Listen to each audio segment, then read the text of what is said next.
This is Hannibal from thehannibaltv.com with some wrestling news for you. Adrian Street and Miss Linda are going to be the subjects of a WWE Network documentary that's going to air for the first time after the NXT UK takeover special in Cardiff, Wales. Street was recently at the NXT UK Performance Center roughing up some of these students there, from what I could tell by the pictures he posted.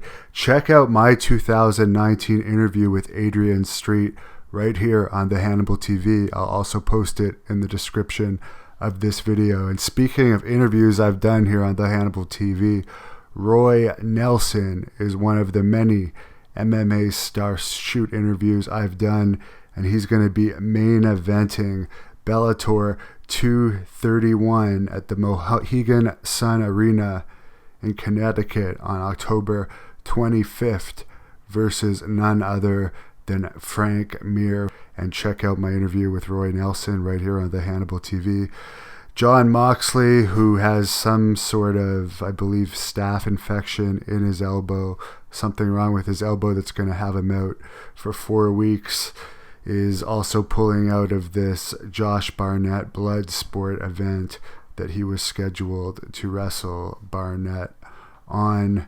He's not going to be at the AEW All Out show in a match against Kenny Omega either, which was probably the most highly anticipated match of All Out. And speaking of AEW, they did have 3 straight first day sellouts for their first 3 TV tapings in October. Unfortunately, the last 2 TV tapings were not first day sellouts, so that streak was broken. In other news, The Miz and his wife Maryse moved into a $6.4 million home, so they're doing very well. Maybe WWE storylines are the best for some of the people involved, but at least those wrestlers are paid big bucks.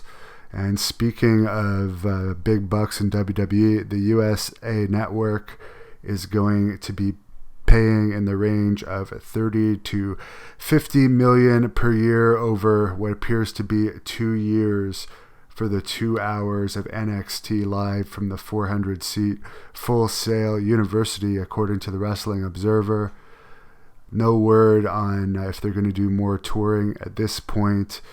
The shows in Florida that they run, the NXT shows, run only between 150 people to 350, which is not much compared to AEW and what they've been drawing lately.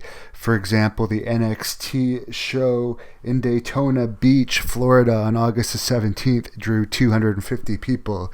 AEW's recent event in Daytona Beach drew almost 5,000. With AEW running their Wednesday night show in bigger arenas and touring to different locations, the WWE NXT show might not look as big a league, so we'll see how long NXT at Full Sail lasts. Many believe that if WWE does not beat AEW in the ratings, they could change their format. It is Vince McMahon's 74th birthday today. I don't see how this person could be at all 3 major WWE TV tapings a week, Raw, SmackDown, and NXT, and then have whatever duties he has with the XFL, which you would think he would be pretty hands-on with and be able to do this for any long period of time. Most people are retired by 74, so it's going to be interesting to see what happens and how this spreads WWE thin as they go on with this more programming. CM Punk is probably the hottest unsigned free agent in wrestling right now. Even though he says he doesn't want to wrestle anymore, you'd have to take into account that both WWE and AEW might not actually like him personally, according to some reports, but they both want to get him locked up so the other company doesn't take him. So he is in quite a good bargaining position here